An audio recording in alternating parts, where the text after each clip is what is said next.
Photography under bright, harsh, sunny blue skies is often considered the least favourable type of conditions to take great photographs in. However, you might be somebody who can't get out at the prime time of day, or maybe you go on a photography trip somewhere and you're simply faced with blue skies all week long. So in this video, I'm going to share my approach when it comes to blue sky photography, hopefully conquer your fear of going out with your camera on those harsh days and show you that you can still get fantastic photos. So let's get into it.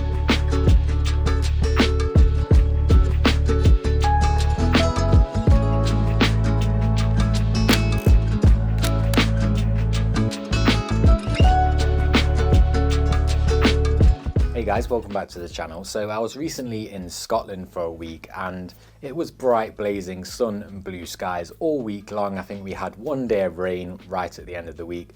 And did I write off photography for that week because of that? No, absolutely not. However, it did prompt me to make this video. Learning where to go and what to photograph on these blue sky days is the first thing you want to learn and become really comfortable with. Now, in my opinion, I think people should be able to go anywhere at any time of day and still come away with at least one or two nice photos, and I think that's a great sign of a fantastic photographer. However, of course, there's always going to be locations out there in the world that lend themselves the best to certain conditions. So from my experience, I have got a few that I feel work the best when it is a bright blue sky. So my number one place to head to on blue sky days is the coast. Big coastal landscapes where the ocean is going to complement the color of the sky, or the beach and hills and cliffs are going to contrast against that blue sky. Coastal locations, depending on where you are in the world, should normally have quite a few people at them, right? At least one or two. Even in the winter, there's always a few people walking on the beach. So this means you can put people and life happening around you at the forefront of your photography and let those blue skies kind of fade off into the background and don't worry about them too much. Little seaside villages, harbours, coastal towns and fishing ports. These places all have loads and loads of detail and loads of life happening that you can focus on, and they're still going to look great under blue skies. You can also look out for sand dunes, structures leading out to the sea, piers and stuff like that. For me, they all look fantastic when you've got a blue sky. Of course, yes, they might look prettier at golden hour, but this is all about still being able to take great photos in the middle of the day, or regardless of what time of day it is when you've got one of those super harsh skies. Next, city, street and urban photography always works great under blue skies. Now, yes, of course, the city is going to look beautiful in the rain or beautiful at golden hour, but unless you're taking skyline shots or trying to portray a certain mood with your photographs, then you can always get amazing photos in the city. A lot of the time when it comes to street photography, you actually don't even need a sky present in the photograph, so that bodes really well for when you don't want an ugly sky in your photograph. You can crop that out of your frame and still get fantastic images. All the structures and buildings and high-rises, depending on the city or place that you visit, will be cutting a lot of that light out and casting harsh shadows and harsh patches of light throughout the city, meaning you can really look for that and emphasize that in your photographs. Not to mention, you've got all those reflections popping off windows and shooting through windows that you can do on blue sky days in the city. You've got interesting buildings and architecture that you can look up at and shoot contrasting against that deep blue sky, and you've also got an abundance of detail shots to be had in the city as well. I think basically the exact same rules apply here for little villages in the countryside, or like lakeside settlements, or if you think like Italian villages where they're quite big for the area that they're in, but they're not considered like a capital city. I think all the same rules apply there as well. The next type of location I'd like to recommend, I think, has all the same pros as the coast, and it's going to be public gardens, botanical gardens, parks and hangout spots where life is going to be bustling, especially on a warm summer's day or a day where the sun is out and you've got a beautiful blue sky. And again, in these places, you don't have to include a sky at all. You could shoot the flowers, you could shoot macro, you could shoot little streams and waterfalls and stuff, and they never really need a sky in the shot if you shoot it correctly anyway. So that's a great go-to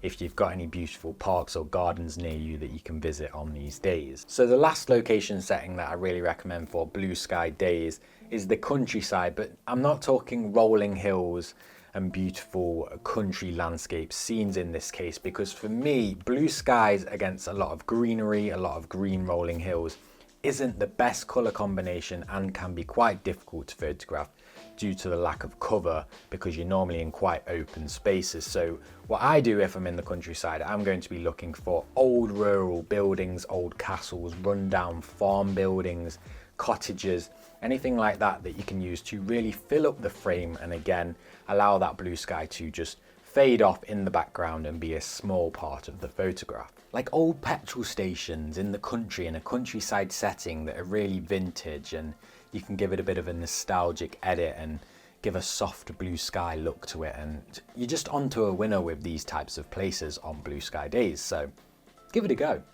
Okay, so now we've got my recommended places to visit on blue sky days out of the way, let's move on to a few more technical tips and approaches to hopefully aid you in getting much better photos in these types of conditions. Firstly, don't work against the conditions that you're faced with along the day. Allow them to play a role in the photos that you're taking. For example, if you're at the beach on a bright sunny day, don't take photos and think to yourself, I'm going to go home and edit them moody anyway because that's what I like.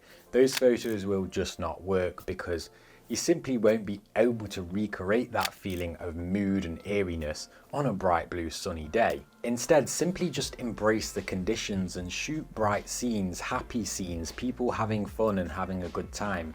That's what blue sky days are about. So you might as well try and photograph that and portray that in the images that you're taking, rather than trying to sort of skip around the fact that you haven't got the conditions you wanted and trying to almost fake yourself a photograph to fit alongside a style that you have or anything along those lines. I always like to remind myself when I'm talking about this tip that it's the same way you'd photograph autumn, right? If you go out and you photograph autumn colour, you're going to work with the oranges, reds and yellows and browns that are present in autumn, and you're going to best highlight those. You wouldn't go out in autumn foliage and try and make it look blue.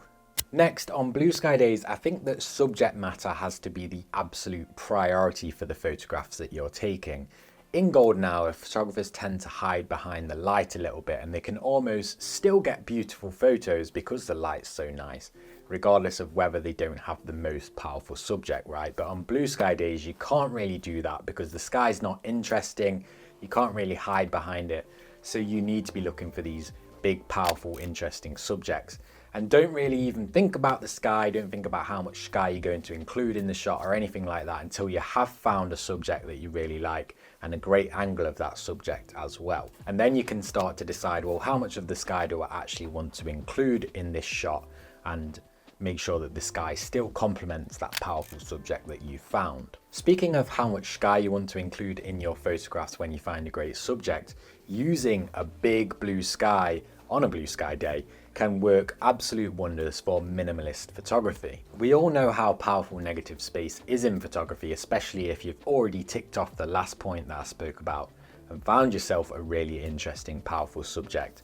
You can then use negative space to make sure most of the attention from the viewer is on that subject rather than the sky. If you are using a huge blue sky for negative space in your photographs, then I really highly recommend desaturating that blue sky in post-production. When I say desaturating, I don't mean strip all the colour out of it so it's white. I mean bring it down to a nice pastel blue colour, a nice pale blue that feels nostalgic and filmic, instead of that sort of oversaturated, powerful blue in the sky that can often feel a little bit amateur and a little bit like someone's took a photo on their phone and then bumped the saturation all the way up. Doing this will help your images feel calm and again help draw attention away from the sky and straight to the subject, because it's not slapping you in the face with this crazy saturated sky. Instead, it's just nice and subtle in the top of the frame, doing its job as a portion of the frame but not taking too much attention away. Lastly, and probably the most technical tip I'm going to give you in this video, for those of you that stick around to the end and actually watch full videos these days, in these types of conditions you're probably going to find that you want to expose to the right a lot of the time. Now, I don't mean completely blowing out your highlights and clipping them to the point of no return, just slightly pushing that up a bit further than you normally would for a balanced histogram. The reason this can be really beneficial on bright blue sky days is because there's probably going to be a huge contrast from the bright sky above you and the foreground being quite darker than the sky. So by pushing that histogram up and exposing to the right, you're preserving a lot more detail in the image. You're going to get a lot more noise reduction and a lot more dynamic range. Having said that, make sure you keep your eye out for these huge portions of the location you're shooting that is engulfed in shadow, because you can use that really creatively to block off certain portions of the frame or create sort of mysterious images where people don't know what's behind that shadow.